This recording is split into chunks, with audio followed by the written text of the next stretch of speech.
Rancangan santapan jiwa My Quran Time ini dibawakan oleh MFDM Group of Companies, 3Q Equestrian dan Fraser Valley Kuala Kubu Baru.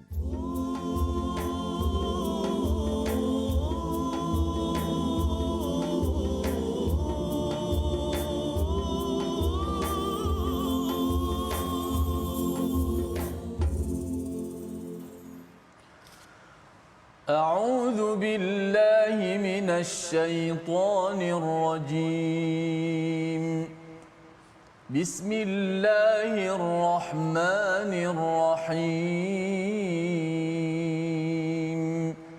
الحمد لله رب العالمين الرحمن الرحيم مالك يوم الدين إياك نعبد وإياك نستعين اهدنا الصراط المستقيم صراط الذين أنعمت عليهم غير المغضوب عليهم ولا الضالين.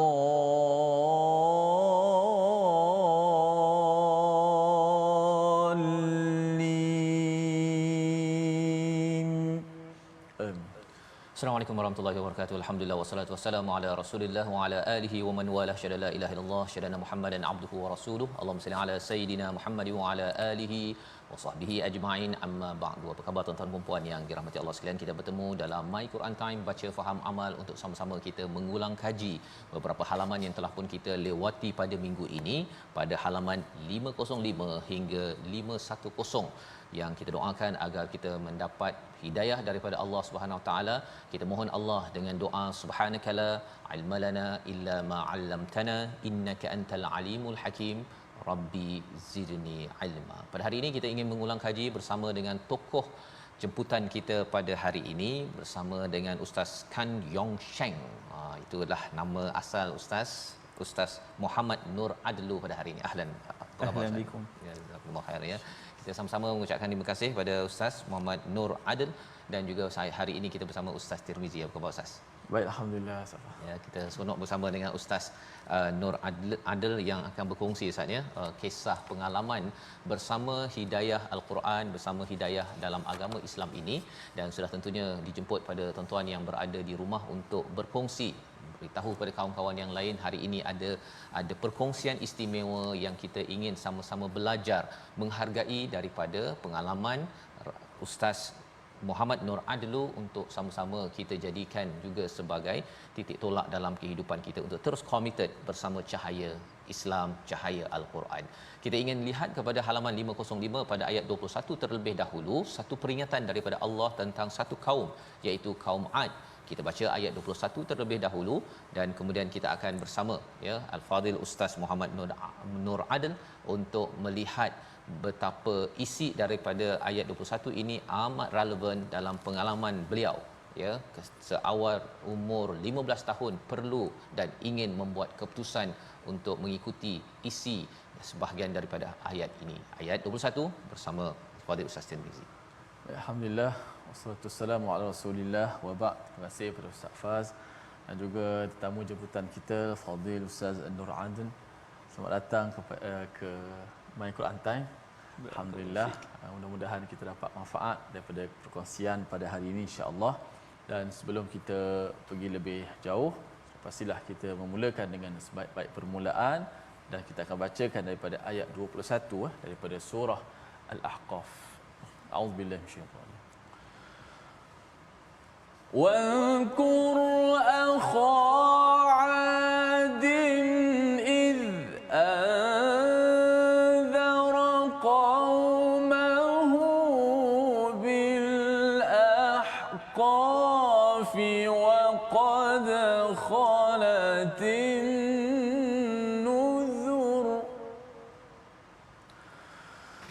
وقد خلت النذر من بين يديه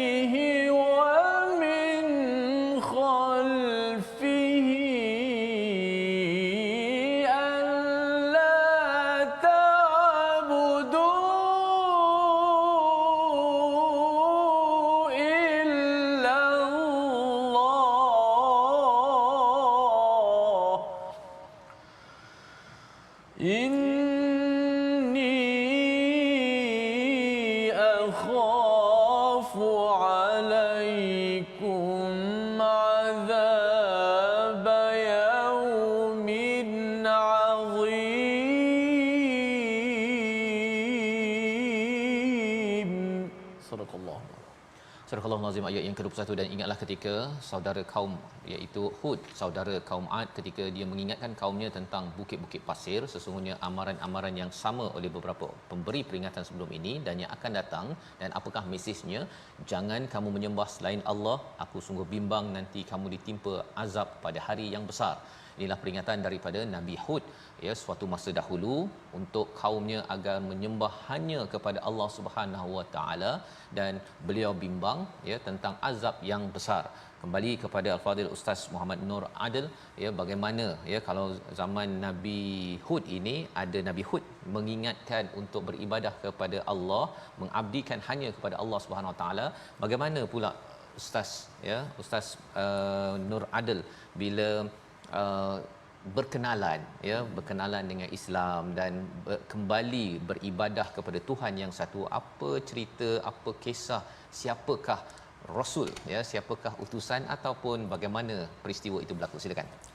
Bismillah, walhamdulillah, wassalatu wassalamu ala Rasulillah sallallahu alaihi wasallam. Pertama sekali alhamdulillah kerana pada saat ini Allah Taala jadikan dan takdirkan saya untuk menjadi seorang muslim. Itu antara benda yang saya rasa semua orang kena bersyukur ini. Ya. Yang pertama sekali, kenapa pada usia 15 tahun saya memilih untuk beribadat kepada Allah Subhanahu Wa Taala? Kerana saya menyaksikan perginya seorang yang saya cinta. Saya nampak seseorang itu mati depan mata saya. Meninggal dunia depan mata saya. Dan benda itu membuat saya membuka minda saya tentang hakikat kehidupan. Hakikat kehidupannya, kalaulah kita mengejar harta untuk dunia, untuk dipanggil kaya, untuk dapat nikmat-nikmat dunia, kalau kita mengejar nama untuk dipanggil hebat, untuk disanjungi, kalau kita mengejar pangkat untuk orang kat nampak kita ni, untuk orang hormat kita, kalau kita kejar nama untuk orang cakap setelah kematian kita, hakikatnya bila kita mati, semua dia tak bermanfaat. Kalau kita ada harta banyak pun, lepas kita mati, lepas kita meninggalkan dunia ini, dia pergi dengan dunia. Dia pergi dengan dunia. Harta yang banyak, bila kita ada, kita mati, kita meninggalkannya. Dia diwarisi. Pangkat, lepas kita meninggalkan dunia, diganti. Orang lain ganti. Orang lain ganti. Nama, kalau orang sebut pun nama kita dengan kebaikan, apakah manfaatnya kita dikubur? Tak ada manfaat. Hakikatnya apa yang saya nampak dengan kematian itu, saya dapat tahu bahawasanya hakikat hidup ini, apa kita kejar untuk dunia, dia akan pergi apabila kita meninggalkan dunia. Jadi pada waktu itu saya fikir, dahlah kita nak kejar benda ni tak senang tau. Nak kejar duit, nak kejar harta, nak kejar pangkat, nak kejar nama. Benda ini ambil masa. Satu lagi, benda ini ada kala yang kita dapat, ada kala yang kita tak dapat. Kalau tak dapat, kita kejar 20 tahun, 30 tahun, berpeluh, berkeringat, bersakit, tapi tak dapat. Bukankah itu satu pelaburan yang sia-sia? Rugi. Pelaburan yang sia-sia. Dan kalau kita dapat sekalipun, kalau kita nak benda itu untuk dunia sahaja, kalau kita dapat sekalipun, dia akan hilang dengan kematian. Jadi pada waktu itu saya fikir, apa saya hidup? Kenapa saya hidup? Ini pada umur 15 tahun? Ya, pada umur 15 tahun. Pasal biasanya umur 15 tahun ni tengah huha-huha kan, dan dimaklumkan Ustaz belajar dulu di MRSM, ya. Biasanya orang fokus kepada belajar akademik, ataupun lepas tu petang main bola, main rugby ke, main hoki ke, itu sahaja kan. Tapi Ustaz berfikir sampai tahap begitu sekali. Ya, betul. Sebab saya seorang yang suka berpandangan jauh. Saya diajar oleh mak ayah saya bila kecil kena selalu pandang jauh. Jangan kita tak buat sesuatu lepas tu kita rugi. Jangan kita tak buat sesuatu lepas tu kita menyesal. Pandang jauh. Jadi saya ikut cakap mak ayah saya, didikan yang ini, saya pandang jauh. Cara saya pandang jauh, saya pandang setelah kematian. Ada tak apa-apa yang betul-betul kalau saya kejar, dia kekal. Dan itulah titik pertama yang membuatkan saya untuk mencari agama. Itulah titik pertamanya. Dan kemudian saya mula untuk mengkaji agama. Sebelum tu sebenarnya pada zaman persekolahan saya pendebat bahasa Inggeris antarabangsa. Alhamdulillah. Jadi Allah Taala memberikan saya akal yang sihat untuk senang saya berbezakan antara betul dengan salah. Alhamdulillah. Alhamdulillah. Jadi bila saya kaji agama, saya kaji banyak agama, banyak jenis kefahaman, banyak jenis keyakinan, banyak jenis aqaid. Sampailah saya jumpa agama Islam, masya-Allah taala. Agama Islam ada 2 poin sahaja, 2 poin sahaja dah cukupkan saya untuk tahu agama Islam itu betul. Yang pertama, dalam agama Islam kita meyakini Allah Taala tidak memerlukan apa-apa. Ini keistimewaan dalam agama Islam. Bila kita kata Allah Taala tak perlukan apa-apa, maksudnya Allah Taala tak perlukan apa-apa, semua benda. Allah Taala tak perlukan jasad untuk kewujudannya. Allah Taala tidak memerlukan tempat untuk kewujudannya. Allah Taala tidak memerlukan masa untuk kewujudannya. Allah Taala bukannya di atas, bukannya di bawah, bukan di mana-mana, bukan di setiap tempat, bukan di satu-satunya tempat, bahkan Allah Taala wujud tidak bertempat. Masya-Allah. Masya-Allah. Masya-Allah. Bagaimana kita menyucikan Allah Subhanahu Wa Taala daripada keperluan kepada benda lain. Ustaz, melihat perkara tersebut, apa kontra dengan kefahaman sebelum masuk Islam tu tentang Tuhan? Sebelum saya memeluk Islam, saya seorang yang menyembah berhala. Apa maksud dia? Bila seseorang itu menyembah berhala, dia sebenarnya sembah sesuatu yang diimajinasikan kemudian dibuat dalam bentuk patung.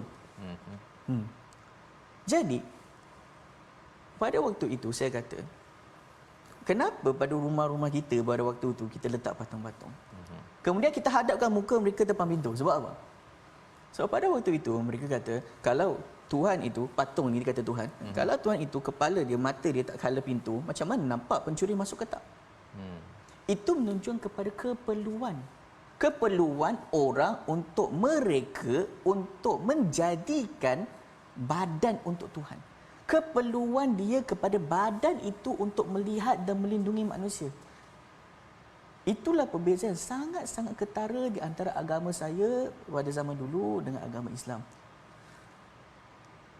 Dan yang kedua, yang paling-paling saya suka dalam agama Islam yang menjadi salah satu umdah, salah satu tiang kepada kepercayaan saya adalah kita tahu Allah Ta'ala tidak seperti apa-apa. Qala Dhunnun al-Misri, seorang alim yang besar daripada Mesir, dia kata apa? Mahma tasawwarta bibalik fallahu bi khilafi dhalik. Apa yang tergambar di fikiran kita, maka Allah Taala tidak sama dengan itu. Masya-Allah, betul. Kerana apa? Kerana apa saja ada dalam bayangan kita, sebenarnya apa kita buat? Dalam bayangan kita, sebenarnya kita mereka ataupun kita melukis satu gambaran di fikiran kita. Itu sebenarnya satu lukisan, satu penggambaran, tetapi lukisannya di dalam fikiran. Sebab itu bila kita suruh membayangkan contohnya kuda, mungkin ada akan membayangkannya putih, ada membayangkannya hitam, ada membayangkannya coklat, ada membayangkannya tepi sungai, ada membayangkan macam ni dan macam ini. Perbezaan berbeza. Ini menunjukkan bahawa Allah Taala bukanlah untuk dibayangkan. Ini menunjukkan bahawa Allah Taala tak sama dengan apa yang kita bayangkan sama sekali. Qala Allah Taala laisa kamithlihi syai'. Maksudnya Allah Ta'ala tidak sama dengan makhluknya dari apa jua sudut sekalipun. Jadi itu adalah 2 poin bagaimana Ustaz memilih untuk kembali, dan ini berlaku pada umur 15 tahun ya. 15 tahun ini sebenarnya kebanyakannya zaman sekarang ini ialah masa untuk bersama dengan telefon ya, ataupun untuk dapat A, tapi pada waktu itu sudah pun berfikir dan juga melihat perkara itu dan membuat keputusan itu maksudnya ini ketika di sekolah menengah ya, ketika di sekolah mengambil keputusan, ada jumpa sesiapa individu untuk pastikan ataupun memang firm terus teguh terus dan terus pergi ke pejabat agama? Pasal waktu itu bawah 18 tahun. Ya, betul. Waktu saya bermeluk agama Islam, pada waktu itu memang underage. Yeah. Saya tak pernah merujuk siapa-siapa dalam mengetahui agama Islam itu betul. Yeah. Masya Allah. Sebab apa? Sebab agama Islam adalah satu agama yang Allah Ta'ala jadikannya akal yang sihat menerimanya. Walaupun tanpa perlu kepada tanya kepada orang, apabila saya mengenali Allah Subhanahu Wa Ta'ala, mengenali agama Islam, automatik saya tahu agama Islam betul. Dengan hujah yang tepat. Ya, dengan hujah yang tepat. Jadi apabila saya dah tahu agama Islam itu betul, apa saya buat? Saya berkomunikasi dengan beberapa orang, kata saya nak memeluk agama Islam. Jadi mereka membawa saya dan melakukan prosedur di pejabat agama. Dan saya memeluk lagi agama Islam, alhamdulillah. Masya-Allah. Itulah pengalaman daripada Fadil Ustaz Muhammad Nur Adlu sebentar tadi yang menjelaskan kepada kita bahawa hidayah itu milik Allah sebenar-benarnya. Tak ada siapa yang cerita apa sebagainya, cari dan Allah boleh bagi hidayah. Tetapi tugas bagi kita yang sudah mendapat hidayah ialah kita memudah carakan ya kepada orang-orang yang berminat menunjukkan akhlak yang baik, kerana ini peluang untuk kita.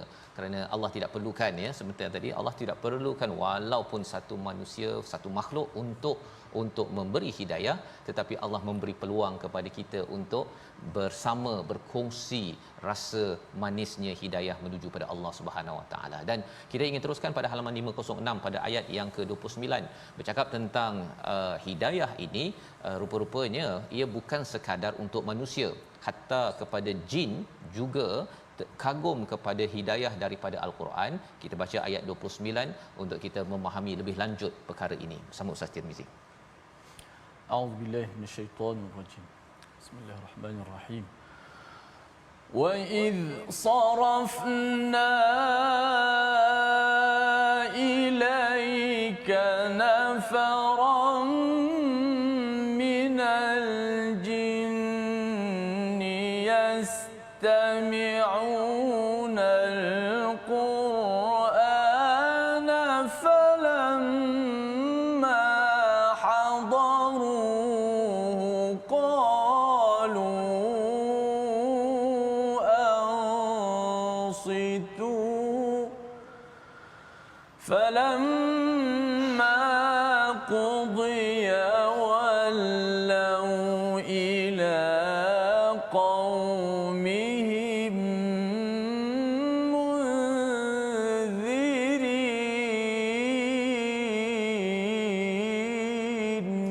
Sallallahu Surah Al-Azim. Dan ingatlah ketika kami menghadapkan kepadamu Muhammad satu rombongan jin yang mendengar bacaan Al-Quran, mereka berkata, diamlah kamu, wa ansitu, ya, wa ansitu, dan kemudian mereka mendengar bacaan itu. Maka ketika mereka selesai mendengar, mereka kembali kepada kaumnya untuk memberi peringatan. Jadi ini adalah berkaitan dengan Quran ini memberi kesan kepada jin, dan sepatutnya bagi manusia bila mendengar Quran itu senyap, memberi perhatian, kerana itu adalah peluang untuk mendapat hidayah. Bercakap tentang Quran ini, Ustaz, bila sudah berada dalam agama ini, merujuk kepada Al-Quran, apa surah favorite lah, ya, kalau katakan mungkin terkesan seawal 15 tahun, ataupun ada ayat-ayat surah yang memang menjadi satu panutan ataupun sesuatu yang penting dalam hidup Ustaz selama ini? Silakan. Kalau nak katakan ada satu surah yang saya melihatnya sebagai sangat memberi manfaat dan juga memberi efek kepada hidup saya akan kata surah ini adalah surah Al-Ikhlas. Surah Al-Ikhlas. Surah Al-Ikhlas, masya-Allah taala, sebelum kita bergerak kepada maksud dia kan, surah Al-Ikhlas ini Rasulullah sallallahu alaihi wasallam mengatakan seseorang membacakan surah Ikhlas ini seolah-olah dia akan mendapat pahala seolah-olah dia membaca 1/3 dari Al-Quran. Dan menggunakan trik ini juga, menggunakan cara ini juga, Sayyidina Ali berjaya untuk memperisterikan puteri Rasulullah sallallahu alaihi wasallam. Masya-Allah taala. Saya sangat-sangat suka surah Ikhlas. Sangat-sangat suka. Bahkan sebelum saya pergi ke Syam, sebelum saya mengaji ilmu agama, saya sangat-sangat suka dengan surah Al-Ikhlas. Kerana apa? Kerana surah Ikhlas ini dia mengenalkan kita dengan Tuhan. Dia mengenalkan kita kepada Allah Subhanahu Taala. Macam mana kita kenal Allah Taala? Allah Taala kita kenal Allah Taala bukan dengan kita membayangkannya. Qala Allah Taala wa anna ila rabbikal muntaha. Maksudnya, dan janganlah kamu membayangkan dan memikirkan tentang zat Allah. Jadi macam mana kita nak kenal Allah Subhanahu Wa Taala? Adalah kita mengetahui sifat-sifatnya. Dan di dalam surah Al-Ikhlas, masya-Allah, penuh dengan sifat-sifat Allah Subhanahu Wa Taala. Qul huwallahu ahad, Allah Taala Maha Esa. Maha Esa, tiada pencipta baik selainnya, tidak ada yang sama sepertinya. Masya-Allah Taala. Allahus Samad, Allah Taala tidak memerlukan kepada apa-apa dan segala sesuatu memerlukan kepadanya. Lam yalid wa lam yulad wa lam yakul lahu kufuwan ahad. Lam yalid wa lam yulad, tidaklah keluar daripada sesuatu dan tidaklah dia keluar daripada sesuatu. Dia tidaklah diciptakan dan dia tidak ada kedua baginya. Masya-Allah Taala. Wa lam yakul lahu kufuwan ahad, dan tidak ada sekutu baginya, tidak ada yang sama sepertinya. Masya-Allah, masya-Allah. Saya ingat lagi apabila saya nak memeluk agama Islam. Apa kita buat? Kita mengucap 2 kalimah syahadah. Syahadah pertama apa? Asyhadu an la ilaha illallah. Aku menyaksikan bahawasanya tiada yang layak disembah melainkan Allah. Atas dasar apa saya mengatakan asyhadu an la ilaha illallah? Atas kerana kita kenal Allah. Kita kenal sifat-sifat Allah. Kita kenal Allah dan kita tahu Allah Ta'ala adalah satu-satunya pencipta, satu-satunya Tuhan.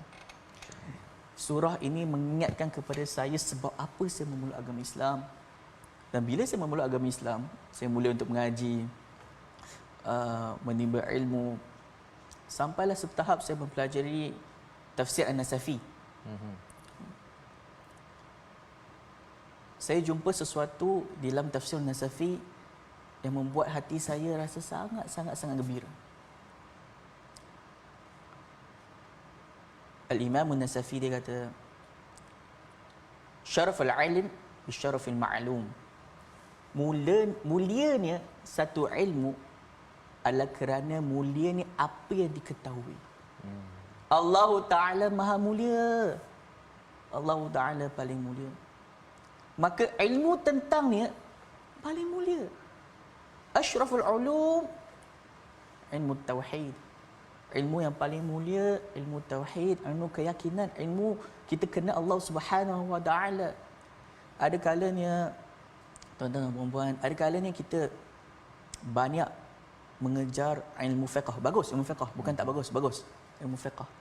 Tapi ada kalanya kita meninggalkan ataupun mengabaikan ilmu tauhid. Sedangkan ilmu tauhid ini dia adalah kunci, dia adalah umdah, dia adalah tiang. Dia adalah keyakinan kita yang membawa kita kepada kelakuan-kelakuan, kepada ibadat-ibadat ini.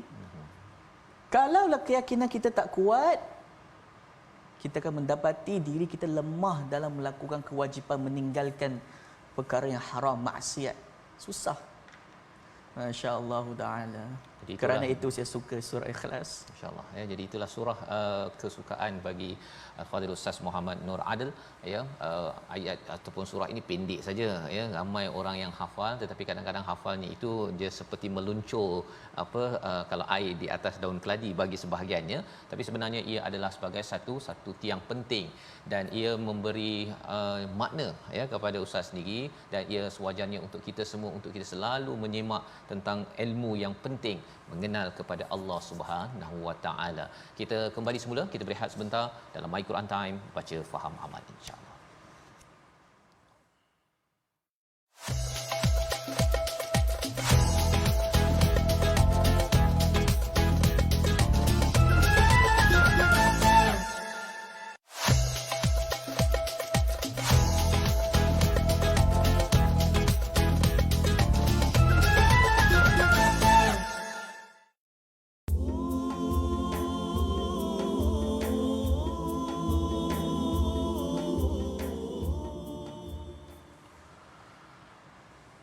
أعوذ بالله من الشيطان الرجيم. بسم الله الرحمن الرحيم. الذين كفروا وصدوا عن سبيل الله أضل أعمالهم والذين آمنوا وعملوا الصالحات وآمنوا بما نزل على محمد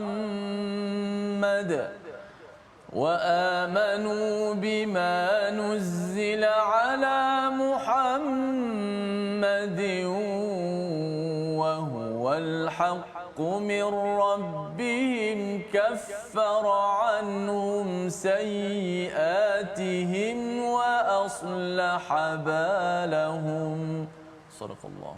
Surah Al-Azim, kembali kita dalam My Quran Time baca faham amal pada hari ini untuk sama-sama kita mengulang kaji halaman 505 insya-Allah menuju kepada 510 bersama Al-Fadhil Ustaz Muhammad Nur Adil, seorang individu yang memilih untuk kembali kepada jalan iman, jalan bertakwa kepada Allah Subhanahu Wa Taala pada seawal usia 15 tahun. Dan sebentar tadi sudah pun kita mendengar kisah, dan di dalam ayat 1 hingga 2 ini juga Allah menerangkan tentang satu perkara penting, iaitu pada ayat yang pertama, jika seseorang itu kufur dan menghalang jalan Allah Subhanahu Wa Taala, maka segala-gala amal yang ada, buat baik, mungkin beri derma, suka membantu orang lain, segala-galanya bermanis muka, rupanya semua itu adal, akan hilang, ya, ianya akan hilang, tidak lagi bermanfaat kerana ianya dibuat bukan kerana ikhlasnya kepada Allah Subhanahu Wa Taala.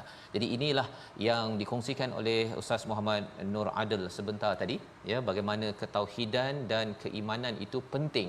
Dan mungkin kali ini kita ingin mendengar pengalaman Ustaz bila dah bersama Islam dan kemudian memilih untuk dah belajar dekat sekolah menengah dekat MRSM, tapi lepas tu dia boleh sampai pula ke Lubnan itu. Macam mana motivasi menuju ke sana, di mana ramai orang yang dia kalau boleh dia belajar dan akhirnya kerja, cari istilahnya cari kerja yang bagus dan sebagainya. Macam mana Ustaz berfikir pula pada waktu itu? Silakan. Masya-Allah. Seperti yang saya katakan tadi, semua yang kita lakukan, kita kena sedar kenapa kita nak buat. Pada asalnya bila saya memeluk agama Islam, kerana apa? Kerana saya faham hakikat kehidupan ini singkat. Kalau kita kejar dunia, dunia hilang apabila kita meninggalkan dunia. Jadi saya pilih untuk kejar apa? Kerja yang kekal, kerja akhirah. Kerja akhirah. Tapi apabila kita memeluk agama Islam, ini bukan end of the story. Ini bukan end of the story. Ini bukan akhirnya satu kisah. Tapi ini adalah bermulanya satu perjalanan. Ini adalah bermulanya satu perjalanan. Perjalanan untuk lebih mengenali Allah Subhanahu Wa Taala, perjalanan untuk lebih memahami agama dia, perjalanan untuk lebih mencintai Allah dan juga Rasulnya. Nailul Ma'ali. Kita nak apa? Kita nak kerja benda yang tinggi. Kita nak apa? Kita nak masuk syurga. Kalau kita nak syurga, kita nak syurga yang tinggi.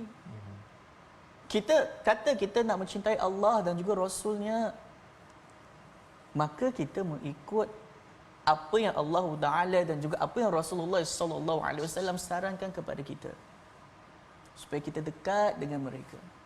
Supaya kita dekat dengan mereka. Jadi apabila setelah mana saya memeluk agama Islam pada usia 15 tahun, saya sambung belajar sehingga saya habis SPM.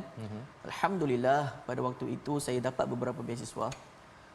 Sempat belajar seketika engineering. Okay. Tapi saya berhenti. Masya-Allah taala. Apa yang terfikir waktu itu berhenti dan memilih Lubnan? Sejujurnya saya kata,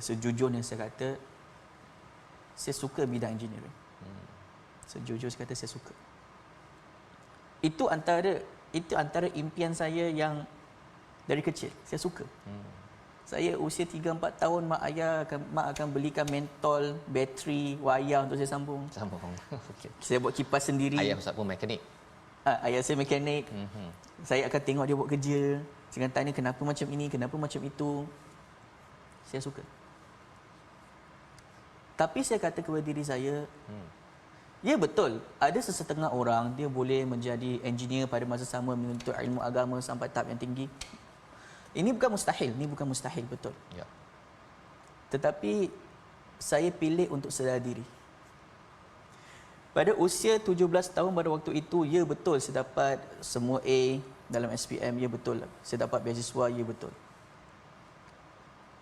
Tapi kalau saya teruskan perjalanan nak jadi seorang engineer, pada masa sama saya nak menuntut ilmu agama yang banyak. Dan pada masa sama pada waktu itu, saya baca Quran pun tak reti. Huruf-huruf bahasa Arab pun langsung tak reti. Bila saya akan sampai? Akankah saya sampai?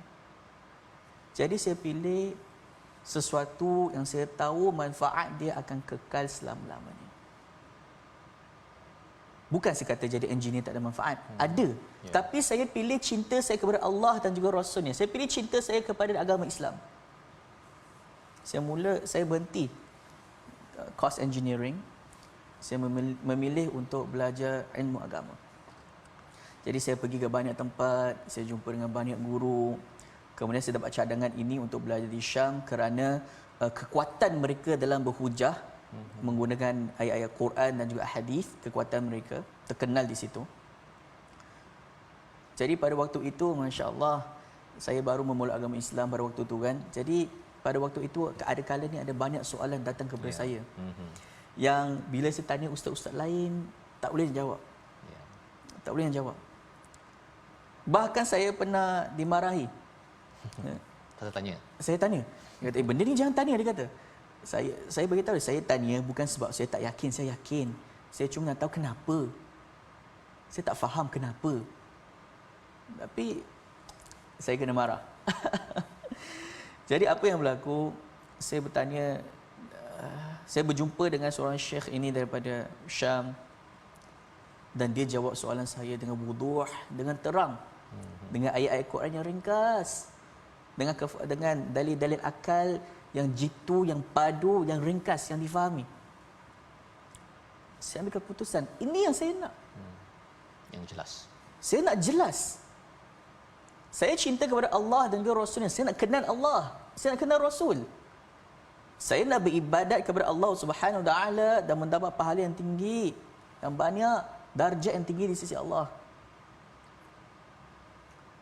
Kita kena berkorban. Dunia ini bukan semua kita nak kita dapat.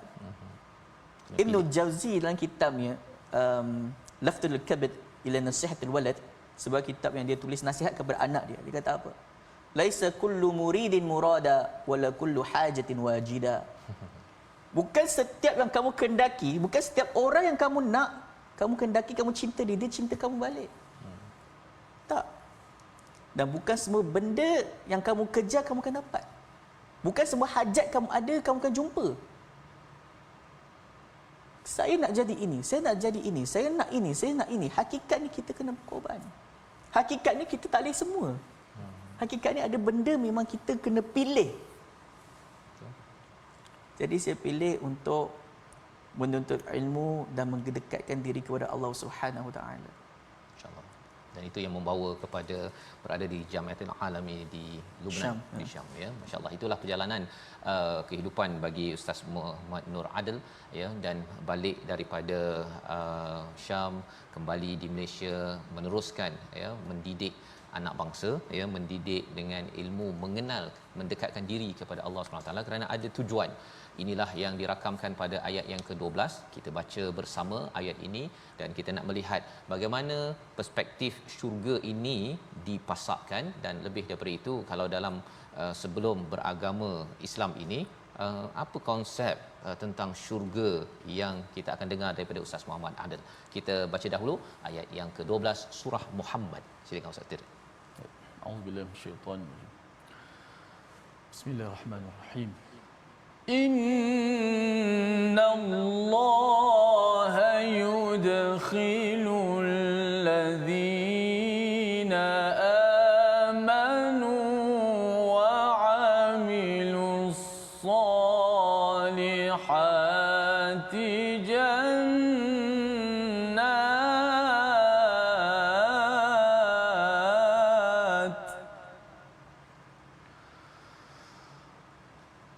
جنات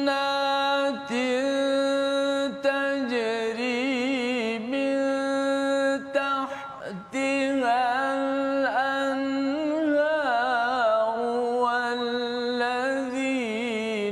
كفروا يتمتعون ويأكلون كما تأكل الأنعام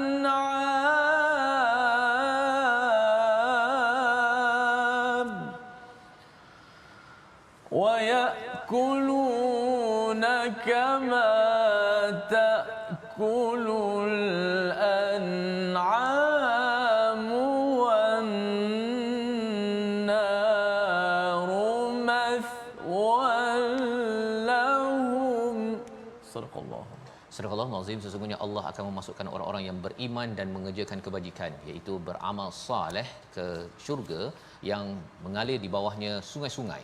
Dan orang-orang yang kafir pula, mereka menikmati kesenangan di dunia, mereka makan sebagaimana haiwan makan, dan nerakalah tempat tinggal bagi mereka. Jadi ada kontra di antara orang beriman dengan orang yang kufur, yang yatamatta'u wa ya'kuluna kama ta'kulul an'am. Satu perumpamaan yang memang kuat, ya. Mungkin ustaz boleh kongsi sebelum berada dalam agama Islam ini, dan juga melihat kepada realiti umat Islam. Pasal di sini bukan bercakap tentang Islam semata-mata, dia beriman dan beramal soleh. Apa perspektif ustaz tentang bagaimana menuju ke syurga ini sebelum berada dalam agama Islam dan selepas masuk Islam? Sila. Jadi sebelum saya memeluk agama Islam, tujuan berbeza. Tujuan berbeza. Titik peluh saya, penat-penat saya adalah untuk satu impian pada waktu itu. Iaitu saya nak jadi orang kaya. Pada usia 35 saya nak pension. Saya nak bercuti, saya nak melancong satu dunia. Saya nak berseronok dengan isteri saya yang cantik. Dengan kereta saya yang mewah, dengan rumah saya yang besar. Waktu itu saya cakap dengan mak saya apa? Waktu kecil saya pernah beritahu mak saya, bila saya pension pada umur 35 saya nak duduk di Switzerland. Di Switzerland. Bukan di Malaysia, ya? Bukan di Malaysia. Sebab saya dengar kata udara di situ bagus, saya nak relax. Tapi kalau setelah saya, macam saya kata tadi, setelah mengetahui hakikat kehidupan, dia akan hilang, kan? Dan kalaulah hidup kita tak nak, katakan kita tak nak fikir kenapa kita hidup, kita tak nak fikir tujuan hidup kita, katakan kita tak nak. Hakikatnya apa kita fikir? Kita akan fikir macam mana nak langsungkan hidup saja. Kita akan fikir macam mana nak hidup. Macam mana nak hidup? Makan. Kita akan fikir makan, minum, pakai, itu saja. Selesa, seronok, kenyang.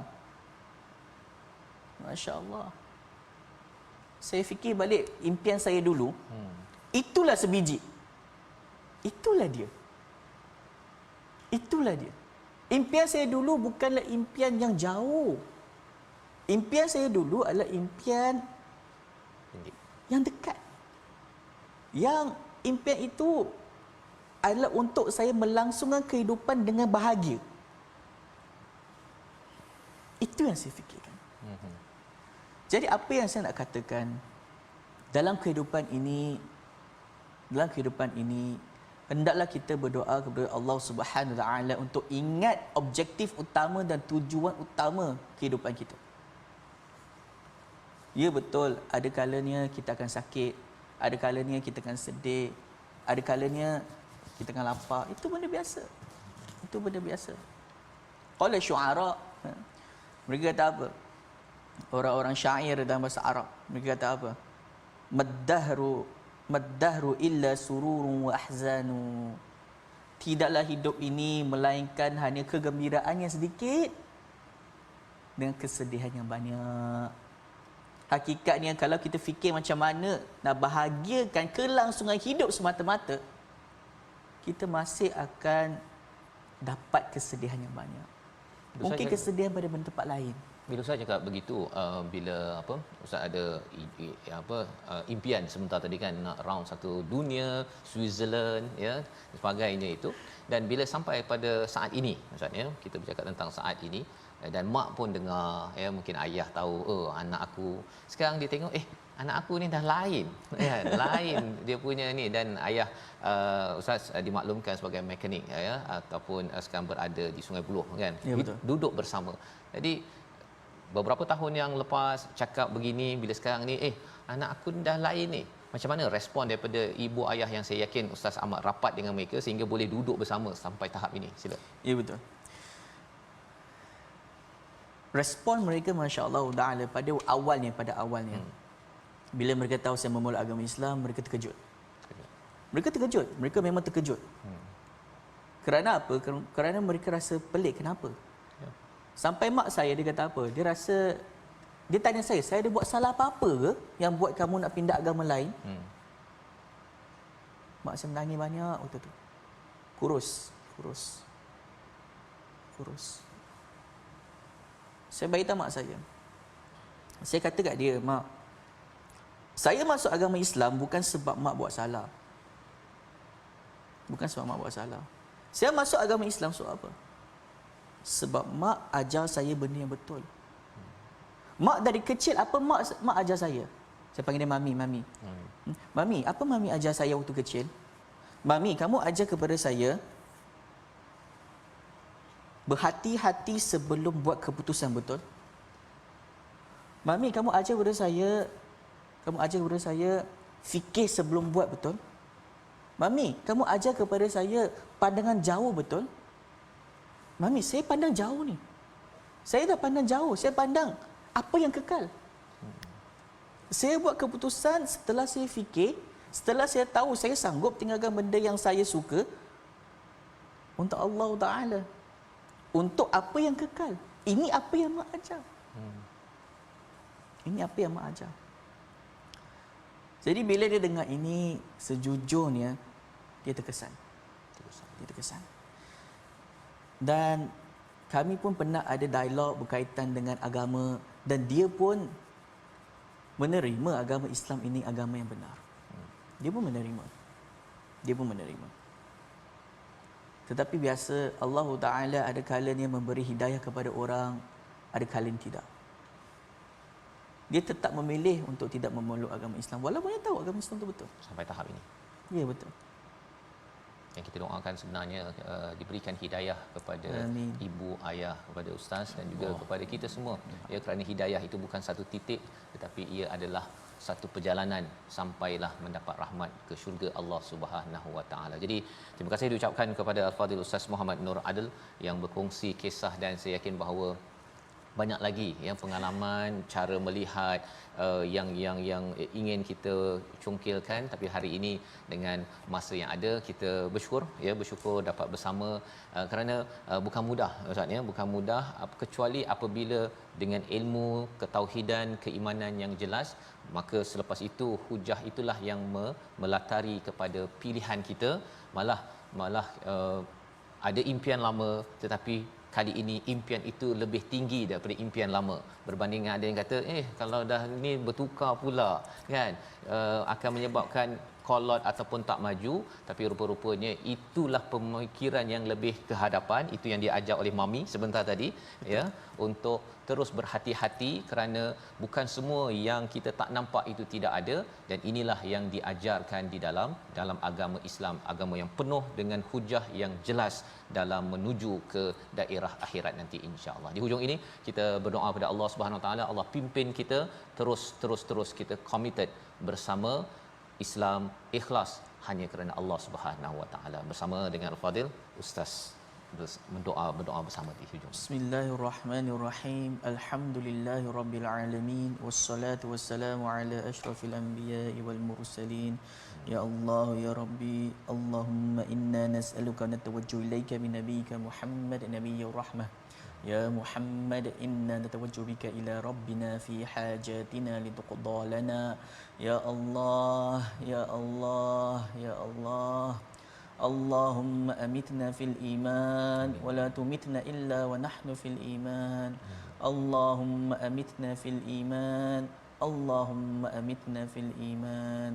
اللهم اجعلنا من المؤمنين من المؤمنين والمسلمين في الدنيا والآخرة واجعلنا من العلماء العاملين والشهداء المخلصين والأولياء المقربين يا الله يا الله افتح لنا أبواب الخير يا الله افتح لنا أبواب الخير يا الله وأدخلنا فيها يا الله وأدخلنا الجنة مع أحبابنا مع حبيبنا رسول الله صلى الله عليه وسلم يا الله أرنا النبي محمدا صلى الله عليه وسلم في كل ليالينا يا الله فإنا مشتاقون إليه فإنا مشتاقون إليه يا الله يا الله aku memohon dan kami mohon daripada-Mu ya Allah supaya kita kekal dalam agama Islam ya Allah dan supaya kami bersama dengan Rasulullah sallallahu alaihi wasallam dan dengan kekasih-kekasih kita di syurga kelak. Amin amin. Alhamdulillahirabbil alamin. Amin ya rabbal alamin. Moga Allah mengabulkan doa kita pada hari ini. Saya ucapkan terima kasih kepada Al-Fadhil Ustaz Muhammad Nur Adil berkongsi ya pengalaman dan juga tausiah nasihat bersama pada hari ini, dan sudah tentunya kita ingin meneruskan ya lagi pada hari esok dengan halaman baru daripada pelajaran surah-surah yang mendatang pada 100 halaman yang terakhir. Kita bertemu lagi pada episod akan datang My Quran Time, baca faham amal insya-Allah. اللهم ارحمنا بالقرآن